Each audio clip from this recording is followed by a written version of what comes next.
আলহামদুলিল্লাহ। আসলে আজকে অত্যন্ত গরম, আমি আসলে ভুলে গেছিলাম। আমরা আমাদের বাচ্চাদের ব্যাপারে খুবই সচেতন, যেন কোনো বাচ্চা যেন অসুস্থ না হয়ে যায়। এই তীব্র গরমে বাচ্চাদের জন্য ক্লান্ত না হয়, যেন আমরা প্রতিনিয়ত তাদের খোঁজখবর নিচ্ছি এবং স্যালাইন পানি খাওয়াচ্ছি। যেহেতু আমি হুজুর আমাকে স্মরণ করে দিল আজকে স্যালাইন পানি খাওয়ানোর ডেট আছে, এখন আমরা খাওয়াবো ইনশাআল্লাহ। হুজুরা সব রেডি করেন।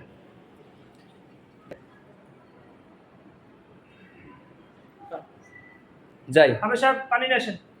আমাদের একজন ওস্তাদকে দেখছেন আপনারা, ওষুধের বক্স চলে আসছে, আমাদের হাফেজ সাহেব পানি নিয়ে আসছে।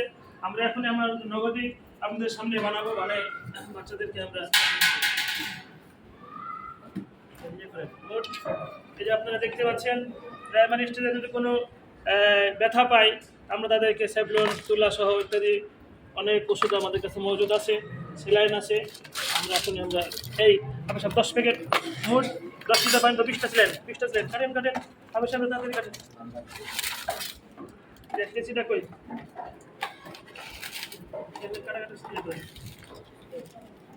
এখানে দেখতে পাচ্ছেন অনেক ওষুধ আছে। আমরা এই বাচ্চাদেরকে এখানে আমাদের হোমিও ডাক্তার আলতাফ ভাই অনেক আমাদের প্রতি তিনি যত্নশীল, প্রায় 20 বছর যাবৎ আমাদেরকে ফ্রি সেবা দিয়ে যাচ্ছেন, আর তার জন্য আমরা দোয়া করি।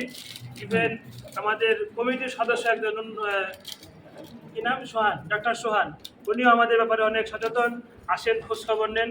আলহামদুলিল্লাহ, সর্বোপরি আমরা অনেক ভালো আছি। তাড়াতাড়ি করে আলহামদুলিল্লাহ, আমাদের স্যালাইন পানির জন্য শেষ প্রস্তুত হয়ে গেছে।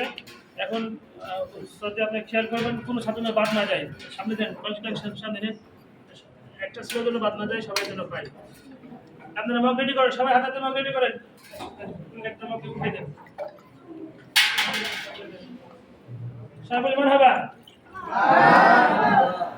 সবাই দোয়া করবেন। আমাদের সেক্রেটারি সাহেব আশিক আহমেদ রানী ভাইও, উনি খুব আন্তরিক, বাচ্চাদের কোনো সমস্যা না হয় উনি বারবারই খেয়াল রাখার জন্য বলেছেন। আমরা তার জন্য দোয়া করি, কমিটির সমস্ত লোকদের জন্য দোয়া করি। ওনারা মাছের ব্যাপারে সবাই খুব সিনসিয়ার। আল্লাহ তাআলা সকলকে নেক হায়াত দান করুন, আমিন।